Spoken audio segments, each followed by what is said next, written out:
Hey guys, Zack here, and welcome back to another action figure review, and today we'll be taking a look at the Jurassic World Dino Rivals Dual Attack Allosaurus. Of course, this is the Allosaurus from Jurassic World Battle at Big Rock. Last time I had a look at the Ceratops, which I liked. I liked that figure.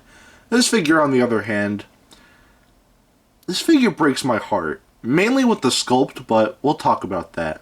So, yeah. Anyway, before we take a look at the figure itself, let's take a quick look at its collector's card. And, you know, stats and everything. I don't really care about that on the back, yeah. And we actually have a picture of the Allosaurus itself, which isn't really accurate to how it looked in Battle at Big Rock, but to be completely fair, that looks like a much better figure than what we have here. So, yeah. Anyway, sorry about that. Sorry for all you headphone users who just had to hear that, but yeah. First, we'll take a look at the paint, and the painting on this figure is not terrible. Not great, mind you, but not terrible. So, by the way, I have a stand here. We'll talk about that in a second. So yeah, most of the figure is a tannish color, and with bits of blue, which I believe is accurate to Battle of Big Rock, but it might not be. I could be wrong, but also, I don't know why, but it kind of reminds me of Sonic. Like, the character, not like just the character, because, like, there's blue and tan. By the way, speaking of Sonic, has anyone seen the new Sonic movie? I know this is, like, old by the time I upload this, but if anyone has seen the Sonic movie, like, let me know what you think, because I really liked it. Not a great movie, but I give it, like, a 7.5 out of 10, but I'm getting off topic here, sorry.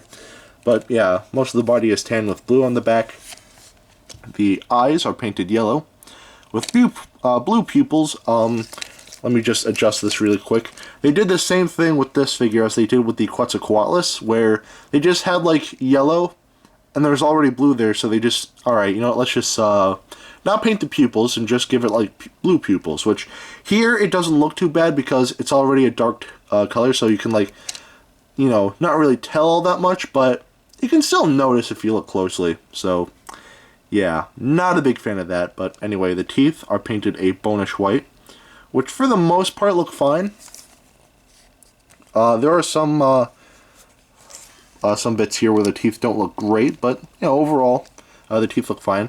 A blue tongue again. This isn't really the figure's fault. I just think this is weird. Like, why would you give like this animal a blue tongue? That's weird. Did he eat like, I don't know. Did he eat like snow cone or something? I don't know. I'm sorry, but anyway, the membrane here is painted pink, and the toenails are painted, which is great. However, the fingernails aren't. You know, usually they just don't paint the toenails altogether, and the toenails even aren't really painted that well, but they're painted at least. So, yeah. Again, it'd be nice if the fingernails were painted, but whatever. Anyway, that is pretty much it for the painting on this figure. And the painting on this figure, it's not terrible, but it's not great either. There are some spots where they definitely could have given a little more care, but overall, it's alright. So the painting on this figure, I'd say gets a half pass. Now take a look at the articulation, and the articulation on this figure is probably the second weakest part about this figure. So basically, the arms can move 360, and can move outwards like so. So there's that. And same with the legs here. And they can spread like so. And the tail can twist for some reason, and it's very loose. So like a lot of times, you'll just have it looking like that, which, actually that doesn't look too bad, but, you know, you just kind of have it like that, and then it just sort of like falls over on itself, which I think is kind of not great.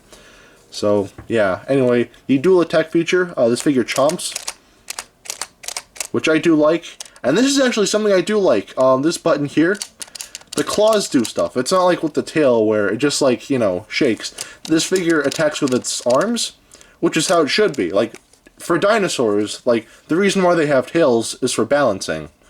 Even though this figure has a really short tail, but we'll talk about that in a second. Yeah, the arms are for attacking, and I like that. Now, the thing I don't like about the articulation, mainly in the legs are very loose, and notice the stand here. I, like, at the beginning of the video, had it holding the figure like so. Without it, like, it stands up for a little bit, and then, I don't know if you can tell, it's slowly starting to fall. This is the longest it's actually stood, and then it just collapses. Because the feet are like, they're just really loose. Yeah. So the only way to get this thing to stand is like that. And even then, it's like a struggle. So, yeah.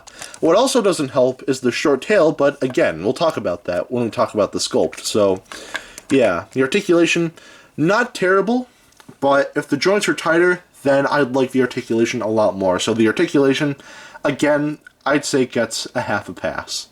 Now we'll take a look at the sculpt, and the sculpting on this figure, this breaks my heart. This really does break my heart, because the front half of the figure, it looks great. It looks exactly how the Allosaurus looked in Battle at Big Rock, especially that head. That head sculpt looks great. I love that. It's just the bottom half, where, like, the legs are too short, and this tail is, like, pathetically short. Like, I mean, you can, like, adjust it to make it look somewhat better, but it's just way too short, and that causes the figure to, like, fall over. It's stupid. I hate the sculpting on this figure so much, and it breaks my heart, because, like, the front half looks great, but the second half doesn't. Like, the legs, the tail, it's, like, disproportionate, and it looks awful, and this figure can't stand because of it, and my day is ruined. So, the sculpting on this figure, again, half a pass, because, you know, half of the sculpting is good, but the other half, not good, so, yeah. Anyway, now we'll take a look at the detailing, and the detailing on this figure is actually good. I like the detailing on this figure. All the scaling and all, like, the scars in the face here look very nice, very well defined. And of course, all the scaling, and even, like, the spikes on the back look nice, and all the creasing, musculature, everything here looks great. The arms have a very nice bit of musculature to them, which looks great. The rib cage here looks a little weird, but it's here, so there's that. The sides of the legs, very nice musculature, nice scars as well. The scaling, all the detailing here looks very nice. And same with the tail. Nice detailing, nice musculature at the bottom here. Yeah. And honestly, that's pretty much it for the detailing. It's not perfect, but it's not terrible either. So, honestly, I'd say this figure gets like 3/4 of a pass in terms of detailing. The detailing is still somewhat nice, so yeah. Anyway, should you get this figure? No. Don't get this figure. This figure kind of sucks, I'm not gonna lie. And it, like, breaks my heart to say that, because, like, you know, like, the Allosaurus in Battle at Big Rock, I think looks great. You know, I love how it looks. And this figure, you know, the sculpting, the detailing, well, the detailing's alright. The articulation, like, loose limbs, like, this is just not a good figure at all. I'm sorry, I really don't like this thing at all. And, like, you know, I know we're a little early to talk about this, but the scale, like, here it is with the Ceratops, and the Allosaurus is way too small. The Allosaurus was much bigger than this. It was, like, in, like, you know, Battle at Big Rock, at least the size of the T-Rex. So, yeah. This figure's fall. I feel like this figure, like, would have been a lot better if it was, like, part of the Mega Duel Attack line. Because, like, you know, it would have had, like, you know, longer legs, maybe a longer tail. The sizing would have been better, and all around just a better figure. This is not good. Don't get this. If you do want this for some reason, this figure costs about $14, which is honestly not, you know, a terrible price, but this is a not good figure, so don't get this. Even if you want it, don't get it. In fact, if you want a good Allosaurus from Battle of Big Rock, either get the Papo, because they look similar, or get the Takara Allosaurus, because that looks a lot better than this. You know, it stands up, the sculpting, like, that figure, it looks better. In fact, I kind of want to get that, but I don't know. Anyway, don't get this figure, and if you want to know how big it is, here it is with Dr. Billy Grant. And again, in terms of, like, being scientifically accurate, it might be, I forgot to look at the beginning of this video, but it might be around this size, but in Battle of Big Rock, I know for a fact it was way bigger than this. So, yeah. Anyway, that is it for today. Have a great rest of your week, and I will see you in the next video. Peace. Zack out.